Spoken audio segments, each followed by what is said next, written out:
বিসমিল্লাহির রহমানির রহিম। ভাই ও বোনেরা, যে যেখান থেকে আমাকে দেখছেন এবং শুনছেন, আপনাদের সবাইকে আমার সালাম, আসসালামু আলাইকুম। আশা করি আপনারা ভালো আছেন, আমিও ভালো আছি। UK property gossip by Tasmina YouTube চ্যানেলের পক্ষ থেকে জানাই শুভেচ্ছা। এখন আপনাদের সাথে যে বিষয়টি নিয়ে কথা বলবো সেটা হলো যে সাবেক মেয়র তাপসের আরেক সহযোগী গ্রেপ্তার। পুরোপুরি খবরে যেটি বলা হয়েছে যে বৈষম্য বিরোধী আন্দোলনে গুলিবর্ষণের অভিযোগে সাবেক মেয়র তাপসের সহযোগী মোহাম্মদ খোরশেদ আলমকে গ্রেফতার করেছে পুলিশের অপরাধ তদন্ত বিভাগ সিআইডি। সোমবার রাত 12টার দিকে রাজধানীর শুক্রাবাদ এলাকা থেকে তাকে গ্রেপ্তার করা হয়। এর আগে একই মামলায় 15ই মে সাবেক মেয়রের আরেক ঘনিষ্ঠ প্রতিনিধি SM কামাল হায়দারকে গ্রেপ্তার করা হয়েছিল। তো এখন কথা হলো যে এই সিআইডি বিভাগের কর্মকর্তারা, আপনারা যারা এই গত 2024-এ জুলাই বিপ্লবের সময় যারা গুলি করে ছাত্র হত্যা করেছিল, সাধারণ জনগণকে হত্যা করেছিল, তাদেরকে আপনারা গ্রেপ্তার করছেন, ভালো কথা। কিন্তু এই যে যারা নাকি গডফাদার কারা? আওয়ামী লীগের যারা বড় বড় নেতা, তারা হচ্ছে গডফাদার। দীর্ঘ সময় বাংলাদেশে রাষ্ট্রপতির চেয়ারে বসে রাষ্ট্রপতির দায়িত্ব পালন করলো, ভূমিকা পালন করলো, আপনারা তাকে কেন গ্রেপ্তার করছেন না? তার নামেও তো মামলা কয়েকটা আছে। কিশোরগঞ্জে গিয়ে দয়া করে ওই আব্দুল হামিদ সাহেবকে গ্রেপ্তার করেন। তাকে তো পাঠিয়ে দিয়েছিলেন থাইল্যান্ডে, শুনলাম মাঝখানে তিনি নাকি আবার দেশে ফিরে এসেছেন। তাকে কি আপনাদের চোখে পড়ছে না?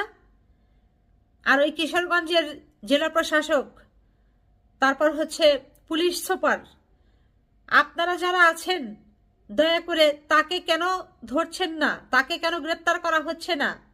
এই জুলাই বিপ্লব চলাকালীন সময়ে এই সাবেক যে রাষ্ট্রপতি, যিনি থাইল্যান্ডে যে চলে গিয়েছিল রাতের আধারে, আবার দেখলাম লুঙ্গি পরে মুখে মাস্ক লাগিয়ে আবার ফিরেও এসেছে, আব্দুল হামিদ, তার নামে তো মামলা আছে। তাকে আপনারা কেন ছাড় দিচ্ছেন? নাকি এই আব্দুল হামিদের ছেলের সাথে আপনাদের কারো মেয়ের বিয়ে হয়েছে, কিংবা তার মেয়ের সাথে আপনাদের ছেলের বিবাহ কার্য সম্পন্ন হয়েছে? সে কি সম্পর্কে আবার আপনাদের বিয়েই হন কিনা? না হলে ধরছেন না কেন? ঘাপলাটা কোথায়? সমস্যাটা কোথায়? এই যে গত 2024-এ জুলাই বিপ্লবটা হলো, দীর্ঘদিন ধরে এই আন্দোলনটা চলল। এই আব্দুল হামিদ সাবেক রাষ্ট্রপতি, তিনি কোথায় ছিলেন? বাংলাদেশে তো ছিলেন। চোখ দিয়ে দেখেননি? টেলিভিশনের পর্দায় তিনি বসে বসে দেখেননি কিভাবে মারপিটগুলো হচ্ছে, গুলি করা হচ্ছে? তিনি একবার ফোন করেছিলেন, তার নেত্রী শেখ হাসিনাকে ফোন করেছিলেন যে ম্যাডাম এগুলো বন্ধ করেন, মারপিট বন্ধ করেন। কাদেরকে মারছেন? আমাদের সন্তানদের সমতুল্য যারা, তাদেরকে মারছেন। আমাদের নাতিপুতি সমতুল্য বয়সে যারা ছেলে পেলে, তাদেরকে মারছেন।